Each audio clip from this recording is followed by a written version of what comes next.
आज भारत में साग सब्जी के उचित रूप से प्रयोग विलुप्त हो गई है।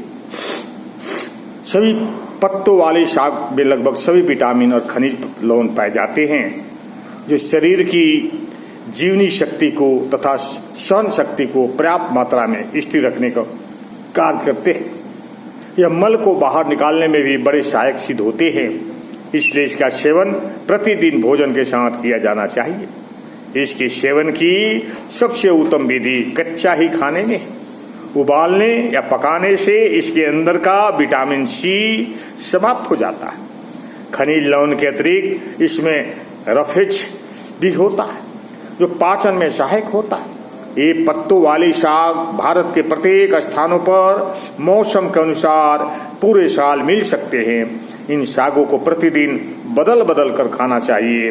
इनको धोकर, बीनकर, मोटे डंठल जो चबाया न जा सके को अलग काट ले, फिर इसमें तवे पर भूनकर जीरे, हल्दी, धनिया का मिश्रित चूर्ण जो एक दिन में एकत्र करके शीशी में भरकर रखे जा सकते हैं को नमक को इसके ऊपर छिड़क ले और स्वादिष्ट भी लग सकते हैं और पूर्ण लाभ भी पहुंचा सकता है। फलदार सब्जी जैसे लौकी, घिया, कद्दू, दूही भी कहते हैं, तुरई, बैगन, सेम, मटर, पत्ता गोभी आदि को हल्की हल्दी डालकर पकाया जा सकता है। नमक का प्रयोग पकाने के बाद करना चाहिए। तुरई, लौकी को केवल खड़ी छुरी या चाकू से मुलायम हाथ से साफ कर देना चाहिए, मोटा छिलका न उतारा जाए। बैगन बिना छिलके ही पकाए, पत्ता गोभी को कम से कम पकाए। फूल गोभी, सेम और मटर में अदरक का प्रयोग पकाने के साथ ही कर ले। जड़ वाली सब्जी में सबसे उत्तम गाजर है जिसको गुड़ के साथ कच्चा खाया जा सकता है। चुकंदर को भी कच्चा या उबाल कर खाएं। शकरकंद, अरवी, आलू आदि का प्रयोग जहां तक हो न करे अच्छा है, अतः माह में एक आध बार कर ले तो हानि नहीं होगी। फल, अमरूद, केला, चीकू, सेब, संतरा, मौसमी, पपीता आदि और सूखा मेवा, खजूर, किशमिश, मुनक्का, अंजीर आदि आपका महत्व रखते हैं और प्राकृतिक चिकित्सा में मुख्य स्थान रखते हैं। परंतु भारत में कितने मनुष्य होंगे जो इसका उपयोग दैनिक आहार के साथ कर सकते हैं? एक तो वे मिलते नहीं, और मिलते हैं तो जनसाधारण मनुष्य की जेब की शक्ति को दूर खोते हैं। जो इसका उपयोग कर सके वश करे, जो न कर सके तो साग सब्जी और अंकुर निकले अनाजों का सेवन कर सकते हैं। संभव है साग और सब्जियां फल और मेवों के गुणों की पूर्णता बराबरी न करे, परंतु पर्याप्त अंशों में वे इसकी पूर्ति कर सकते हैं। पेय पदार्थों में अति उत्तम दूध और छाछ है।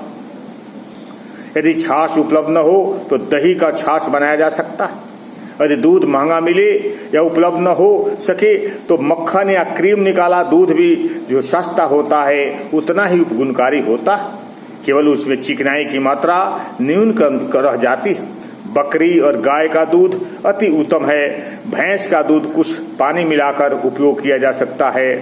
भारत में प्रथा सी चली आ रही है कि दूध गड़ा तथा मलाई युक्त हो तो वही स्वादिष्ट लगता है, इसलिए प्रत्येक मनुष्य की आदत इसी प्रकार का दूध पीने की पड़ गई है।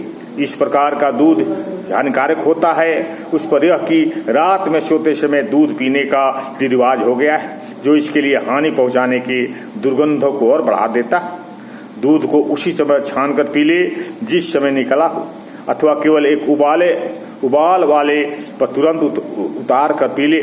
गाँवों में मिट्टी की हाड़ी में धीरे धीरे कंडों पर पके दूध को अति उत्तम और स्वादिष्ट समझा जाता है और शारीरिक परिश्रम करने वाले को लाभदायक भी हो सकता है, परंतु प्रत्येक अवस्था में नहीं। घी, तेल का भी सारे भारत में आवश्यकता से अधिक उपयोग किया जाता है जो शरीर में संधिवात और अन्य कई विकारों को उत्पन्न कर देता है। मानसिक परिश्रम करने वालों को इसका प्रयोग बहुत कम नामात्र करना चाहिए। ओम शांति, ओम शांति।